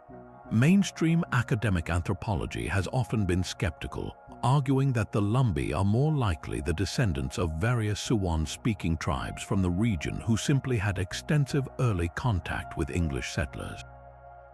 Critics point out that the earliest written records definitively identifying the group as Lumbee do not appear until the 18th century, leaving a gap of over 100 years between the colony's disappearance and their documented presence. They suggest that the adoption of English language, customs, and even surnames could have occurred through trade and interaction with later frontier settlements, rather than from a single foundational event in the 1580s. Furthermore, the Lumbee's own quest for federal recognition has been a long and politically charged battle, and their claim to Roanoke descent has sometimes been viewed with suspicion as a potential strategy to strengthen their legal status. This political context, however, does not invalidate their oral traditions. It merely complicates the historical analysis, the Lumbee connection remains one of the most emotionally resonant and personally felt explanations for the colony's fate. It transforms the story from a cold case of vanished people into a narrative of survival and cultural blending. It suggests that the colonists did not disappear, but instead their bloodline and legacy continued, contributing to the rich tapestry of a people who endured centuries of hardship and discrimination. Whether viewed as historical fact or powerful folklore, the Lumbee tradition ensures that the story of the lost colony is not confined to the history books, but lives on in the faces, the names, and the stories of a vibrant community today. While the Lumbee oral tradition offers a powerful human narrative, the search for physical proof has moved into the 21st century with a suite of high-tech tools that allow us to literally see beneath the surface without lifting a single shovelful of earth. The epicenter of this modern quest is the Fort Raleigh National Historic Site on Roanoke Island itself, a place where the past is protected even as it is relentlessly probed by science. Here, archaeologists face a unique challenge. How do you search for the most ephemeral traces of a 400-year-old settlement on a landscape that is both historically sacred and environmentally fragile? The answer lies in technology that would seem like pure magic to John White and his contemporaries. Before any excavation can even be considered, teams now deploy non-invasive techniques to map the unseen. One of the most valuable tools is ground-penetrating radar, or GPR. Imagine pushing a lawnmower-like device across the ground, but instead of cutting grass, it sends high-frequency radio pulses down into the soil. These pulses bounce back when they hit something with a different density, a buried post hole from a long-vanished wall, the subtle outline of a filled-in cellar, or even a grave shaft. The returning signals create a ghostly, three-dimensional map of the subsurface, revealing anomalies and patterns invisible to the naked eye. It's like giving the Earth an X-ray, allowing archaeologists to pinpoint promising areas for excavation with surgical precision, avoiding unnecessary and destructive digging in places that hold no secrets. Adding another layer to this subterranean vision is LiDAR, which stands for light detection and ranging. This technology is often deployed from aircraft or drones, and it works by firing millions of laser pulses at the ground. By measuring the time it takes for each pulse to return, it can create an incredibly detailed digital elevation model of the landscape, stripping away all the trees and modern vegetation to reveal the bare earth beneath. On Roanoke Island, LiDAR has been used to search for the subtle topographic signatures of human activity that have been smoothed over by centuries of wind and rain. It might reveal the faint, ghostly imprint of a farm field long since returned to forest, or the barely perceptible depression of a drainage ditch dug by the colonists. These are features so subtle that a person walking over them would never notice, but to the sensitive eye of a laser, they can tell a story of how the land was used and altered. Yet, for all the power of this technology, the search at Fort Raleigh is a race against a relentless and unforgiving force: coastal erosion. Roanoke Island is a dynamic environment, its shores constantly reshaped by wind, waves, and rising sea levels. The very shoreline that greeted the colonists in the 1580s may no longer exist.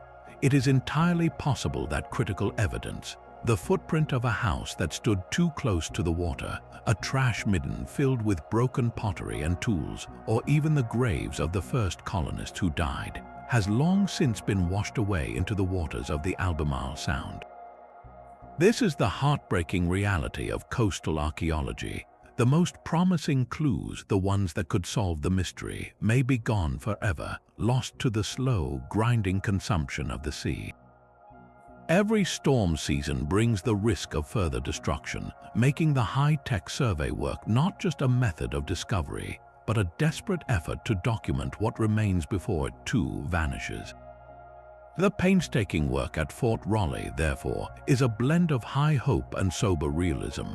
Each season, archaeologists cover the ground in a systematic grid, their instruments scanning for the whispers of the past.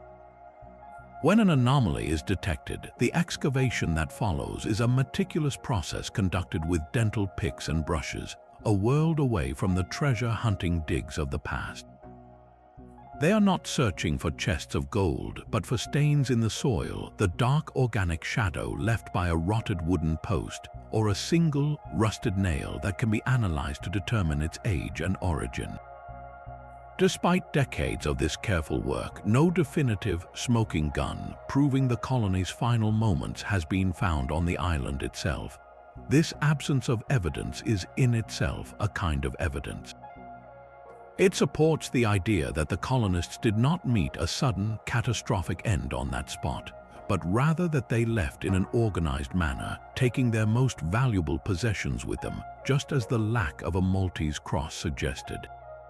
The silent ground at Fort Raleigh continues to guard its secrets, reminding us that some mysteries are buried not just in earth, but in the relentless passage of time itself. Just when it seemed the search for the lost colonists had reached an impasse, a groundbreaking hypothesis emerged in the 21st century, not from a new discovery on Roanoke Island, but from a fresh look at a very old map. This new direction was pioneered by the First Colony Foundation, a team dedicated to solving the mystery through rigorous historical and archaeological research. Their investigation centered on a map drawn by none other than Governor John White himself, a detailed illustration of the Eastern Carolina coast created during his initial voyages. For centuries, scholars had studied this map, but it took modern technology to reveal a secret hidden in plain sight for over 400 years. In 2012, conservators at the British Museum were examining John White's map under raking light, a technique that uses a low-angle light source to reveal surface textures and subtle impressions.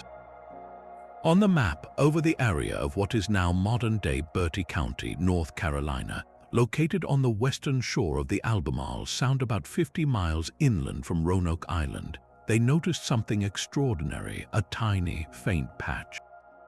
This patch was not a stain or a tear, it was a correction, a piece of paper carefully pasted over the original drawing. When they used hyperspectral imaging to see through the patch, they discovered the outline of a fort hidden beneath it.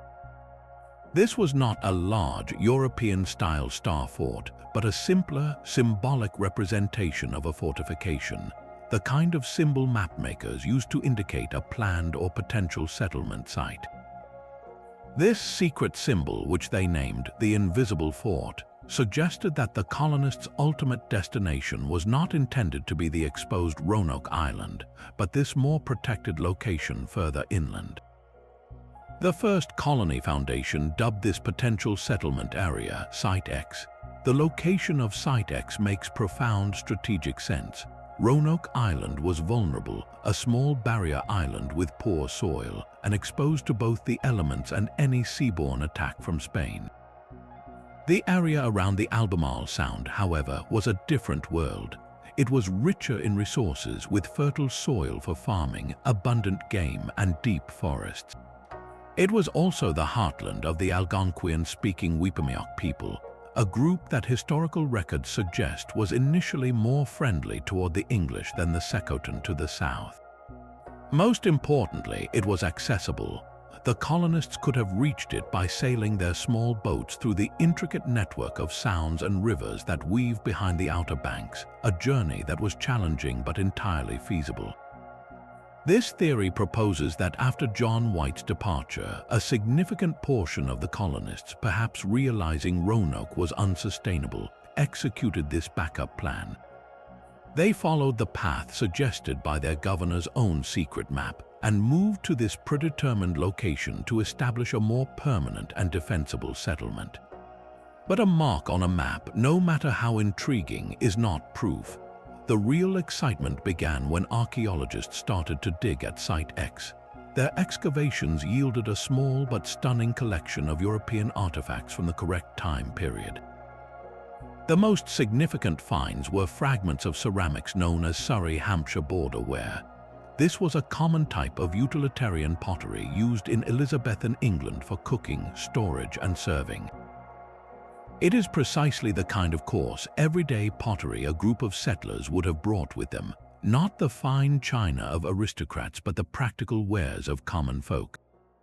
Alongside the pottery, they found a single piece of a gun flint, a small stone used to create the spark in a matchlock musket. These artifacts are crucial because they are mundane. They are the debris of daily life, not lost treasure. Their presence at Site X indicates that Europeans were not just passing through. They were living there long enough for these everyday items to break, be used, and be discarded. The theory developed by the First Colony Foundation is nuanced and compelling. It doesn't claim that all 117 colonists moved to Site X. Instead, it suggests a split or staggered migration. Facing desperate conditions on Roanoke Island after 1587, the colonists may have decided to send an advance party to Site X to prepare the ground, leaving a smaller group behind to maintain a presence and await John White's return. This would explain the CROATOAN carving. The main group on Roanoke, perhaps planning to eventually join the advance party, would have left the message to indicate their initial movement south toward their CROATOAN allies for immediate help, while their long-term goal was to regroup inland at Site X. Tragically, this plan may have unraveled. The advance party at Site X, though in a better location, would still have been incredibly vulnerable. They could have been attacked by a turn in fortunes with the local tribes, fallen victim to disease, or been discovered and eliminated by a Spanish raid. The smaller group left on Roanoke might have then been forced to fully integrate with the CROATOAN people, leaving the inland group isolated and ultimately lost. This hypothesis elegantly ties together the CROATOAN clue, the Jamestown stories of Europeans inland, and the lack of a massive archaeological site on Roanoke itself. It proposes that the lost colony did not vanish from a single point, but instead scattered, its story becoming not one ending, but several smaller, quieter tragedies swallowed by the vast American wilderness. That single, unresolved mystery, that empty settlement and its cryptic message, did more than just baffle historians. It ignited the imagination of a nation. The story of the lost colony transcended its historical roots to become something far more powerful. An American legend, a cultural touchstone that has been retold, reimagined, and romanticized for over 4 centuries.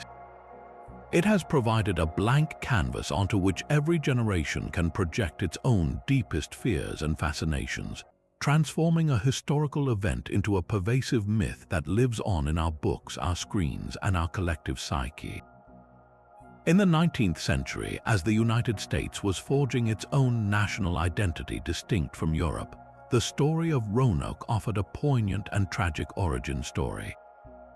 It was during this period that the tale was lifted from dry historical accounts and infused with a deep sense of romantic sorrow. Poets like Henry Wadsworth Longfellow saw in the vanished colonists a powerful symbol of American fragility and longing. His poem, The Bells of San Salvador, doesn't mention Roanoke by name, but it captures the exact emotional landscape of the mystery. The sound of bells ringing from a sunken settlement, a haunting echo of a community lost to the sea and the wilderness. This romantic treatment emphasized the colonists as noble pioneers, their disappearance a melancholic sacrifice on the altar of a new world. It was during this era that Virginia Dare, the first English child born in America, was transformed from a historical footnote into an icon. She became a symbol of pure, white innocence swallowed by the dark, savage wilderness, a narrative that unfortunately reflected the racial anxieties and manifest destiny ideologies of the time. Plays and novels portrayed her as a tragic princess, sometimes meeting a grim end, other times being assimilated into a native tribe. Her story used to explore themes of cultural collision and the perceived dangers of the frontier. As the nation moved into the 20th century, the legend found a new home in popular fiction and eventually on the silver screen. The mystery proved to be a perfect setup for adventure stories and speculative historical fiction. Writers crafted elaborate narratives where the colonists encountered everything from secretive Native American cults to hidden Viking descendants. The unsolved nature of the case gave authors immense creative freedom. The most enduring and controversial adaptation of this period is Paul Green's The Lost Colony, an outdoor symphonic drama that has been performed on Roanoke Island itself nearly every summer since 1937. This sweeping play, set against the backdrop of the actual landscape, solidifies a very specific, dramatic version of the events. It portrays the colonists as brave idealists and often simplifies the complex native characters into noble allies or shadowy threats. While the play has introduced millions of visitors to the story, it also cemented a somewhat sentimental and sanitized version in the public mind, emphasizing heroism and tragedy over the gritty, ambiguous historical reality. The late 20th and 21st centuries have seen the Roanoke legend fully absorbed into the realm of horror and the supernatural. As societal fears shifted from the wilderness to the psychological and the paranormal, so too did the interpretations of the colony's fate. The mystery now became a vessel for our anxieties about the unknown and the unexplainable. This evolution reached its zenith with the 6th season of the television series American Horror Story, aptly titled Roanoke. The show brilliantly tapped into the story's inherent eeriness, presenting a fictionalized account where the colonists' ghosts haunt the land, trapped in a cycle of violence driven by a pagan blood cult. This interpretation, while pure fiction, is culturally significant. It demonstrates how the core facts of the case, the sudden disappearance, the lack of bodies, the cryptic word, are a perfect recipe for horror. The show plays on the fear that the colonists didn't just leave or die, but that they encountered something so ancient and malevolent that it defied all rational explanation. Beyond horror, the story continues to inspire a wide spectrum of creative work, from science fiction novels that propose alien abductions to video games that use the colony as a spooky backdrop. Each new adaptation says as much about the time in which it was created as it does about the historical event itself. The Romantic poet saw a tragedy of lost promise, the mid-century dramatist saw a foundational epic, and modern creators see a bedrock for terror. This endless cycle of retelling ensures that the lost colony never truly vanishes. It is continuously rediscovered and redefined, its mystery serving as a cultural engine that generates new stories for every era. The historical truth of what happened to those 117 people may still lie buried, but their legend is more alive than ever, a ghost story whispered not just around campfires but through the very fabric of American culture. What is it about this 400-year-old cold case that refuses to let us go? We are surrounded by historical mysteries, yet the story of the 117 souls who vanished from Roanoke Island holds a unique and unshakable grip on our collective imagination. The answer lies not just in the historical facts, but deep within the human psyche. We are hardwired to seek closure, to crave a tidy ending to every narrative. An unsolved puzzle creates a persistent, low-level cognitive itch, an unresolved chord in the symphony of history that our brains feel compelled to resolve. The Roanoke story is the ultimate cliffhanger, a narrative with a beginning and a middle but no definitive end. This lack of an ending is agonizing, but it is also profoundly generative.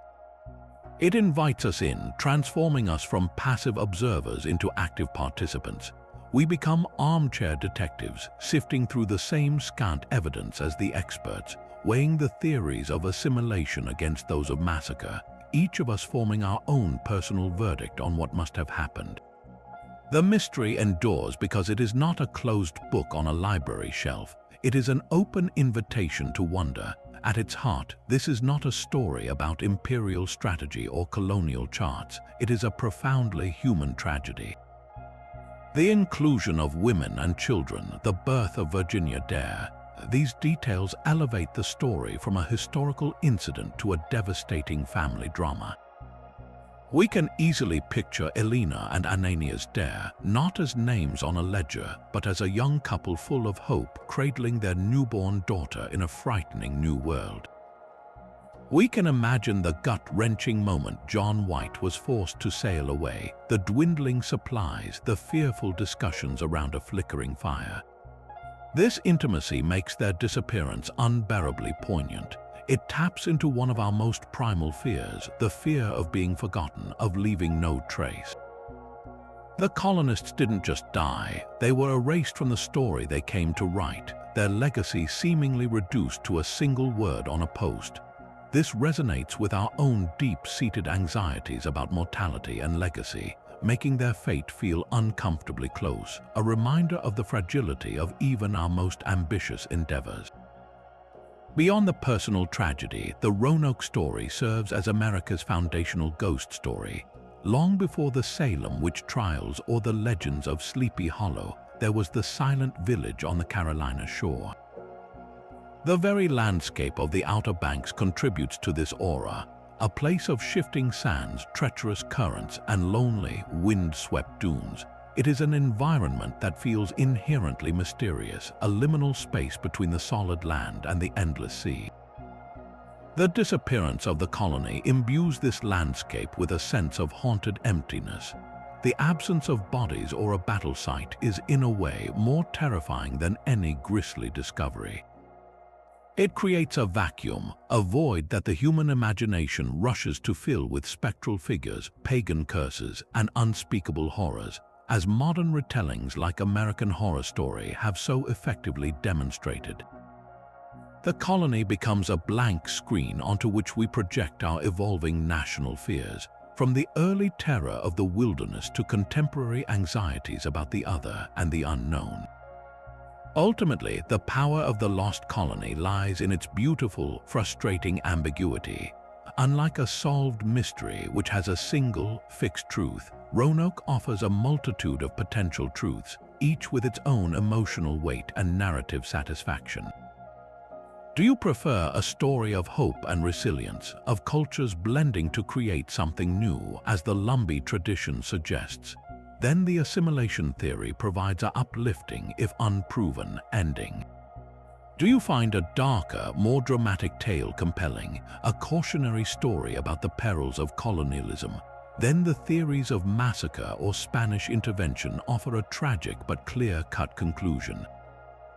The mystery is a Rorschach test. What we see in it often reveals something about ourselves and what we believe about the American experience. It asks us whether our foundational stories are ultimately about survival or tragedy, about building bridges or repeating cycles of violence. The lost colonists will likely never give up their secret, and perhaps that is for the best. Their enduring mystery is a gift, a permanent reminder that history is not just a collection of facts, but a living, breathing story that we continue to write with every new generation that asks the simple, haunting question, what happened? Even with the compelling archaeological finds and the powerful logic of the assimilation theory, we are still left grappling with profound and unsettling questions that prevent the case from being closed. The evidence we have paints a plausible picture, but it is a picture with frustrating gaps, shadows where we desperately need light. For every clue that seems to point toward a clear resolution, there exists a contradictory fact that pulls us back into the realm of doubt, forcing us to acknowledge that the simplest explanation may not be the whole story. Consider the state of the settlement John White found. The houses were not burned or shattered by an attack. They were carefully and systematically taken apart. This deliberate dismantling is a cornerstone of the peaceful relocation argument. It suggests a community that packed up its most valuable assets, those heavy timbers and planks, with the clear intention of rebuilding elsewhere. But this very orderliness also raises a perplexing issue. If the colonists had the time and presence of mind to meticulously deconstruct their homes, why did they leave behind other, smaller items of value? The gold signet ring found on Hatteras Island is a perfect example. This was a personal item of significant worth and sentimental value, a direct link to a gentleman's identity in England. If the departure was so calm and planned, how does such a precious object get left behind, presumably lost? It creates a slight contradiction, a whisper of haste or disorganization within an otherwise orderly exodus. Perhaps the process of moving was more chaotic than it appears, or maybe the ring was lost after they had already settled on CROATOAN, a possibility that the archaeology supports. Yet it stands as a reminder that human behavior is rarely perfectly logical, especially under the extreme stress of survival. Then there is the haunting absence of the dead. This is perhaps the most baffling void in the entire mystery. A group of over 100 people, including the elderly and the very young, lived in a harsh, unfamiliar environment for a minimum of 3 years. The laws of biology are inescapable. People would have died, even under the most peaceful circumstances. Illness, childbirth, accidents, or simply the frailties of age would have claimed lives.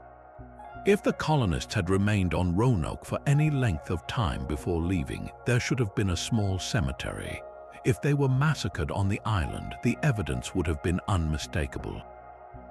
Yet no graves, no human remains of any kind have ever been discovered there. This complete lack of physical evidence for mortality is eerie and defies statistical probability. It strongly suggests that no one died on Roanoke Island during those 3 years, which is nearly impossible, or that every single trace of the dead was removed with impossible thoroughness. This void is a powerful argument that the colonists did not meet their end on that specific patch of ground, but it also creates a new question. If they lived and died peacefully integrated with the CROATOAN people, why have we not found any distinctively English-style graves on Hatteras Island? While the colonists may have adopted native burial customs, the persistence of their own Christian traditions, especially in a community struggling to maintain its identity, might have led to some hybrid practices that would leave a detectable archaeological signature.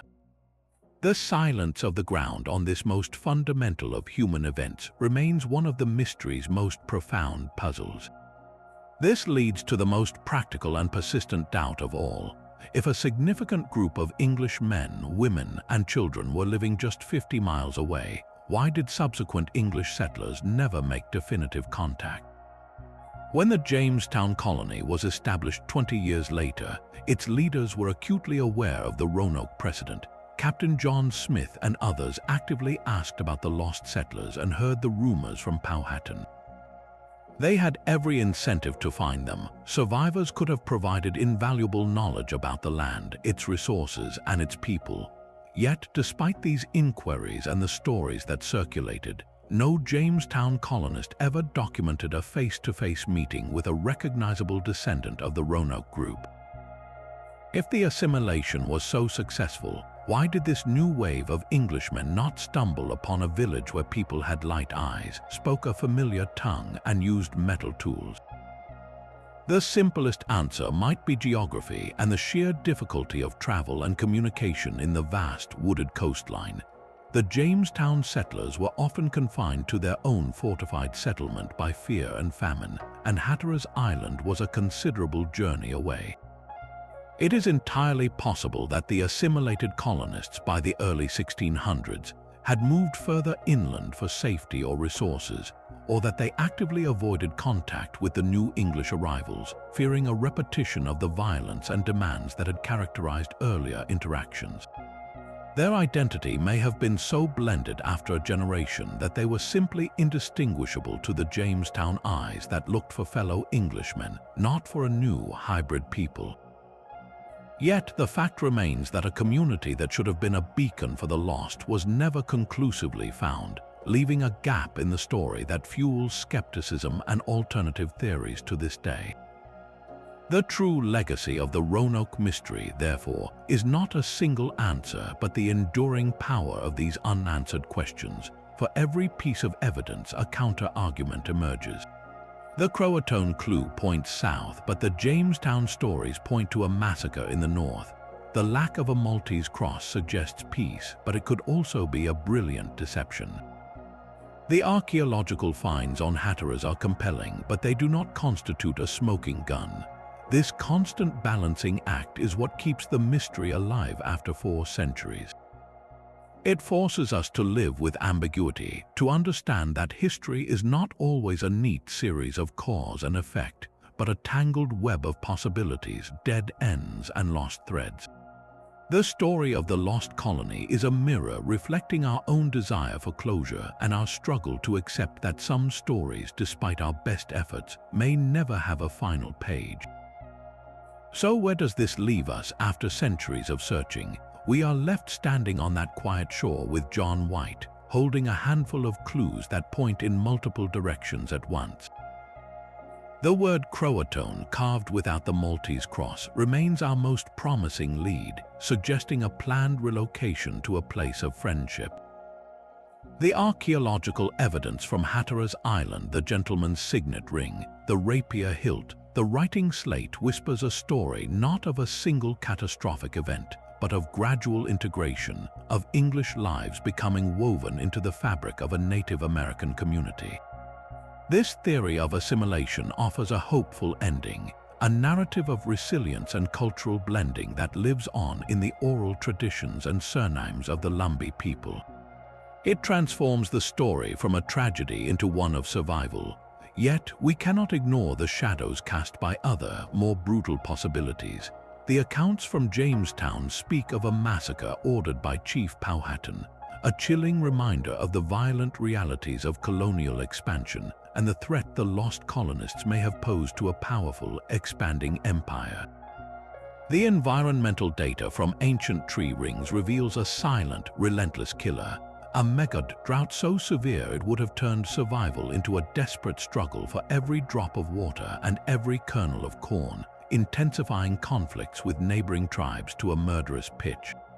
And always lurking just over the horizon was the formidable power of Spain, a nation with every motive to quietly erase England's first foothold in the New World.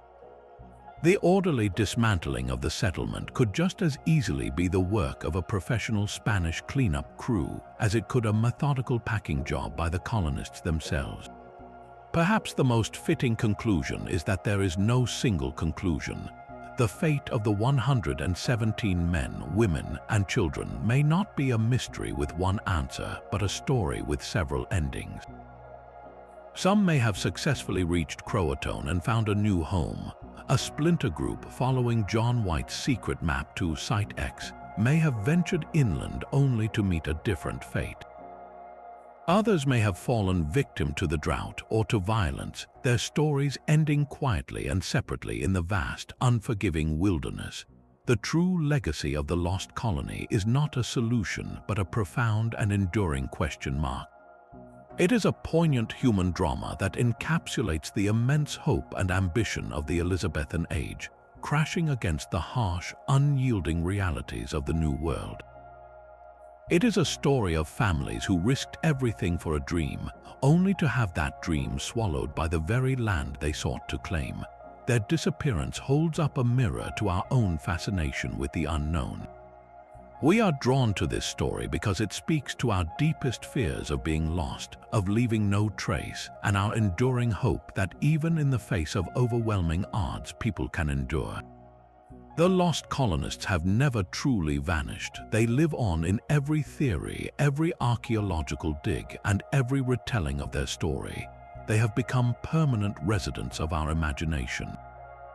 So we turn the question over to you. After this journey through the clues and the theories, what do you believe happened on the shores of Roanoke? Did they find a new life through integration, or did they meet a tragic end? Share your own verdict, your own theory in the comments below. The search for answers has been going on for over 400 years, and in many ways it is a search that is just beginning.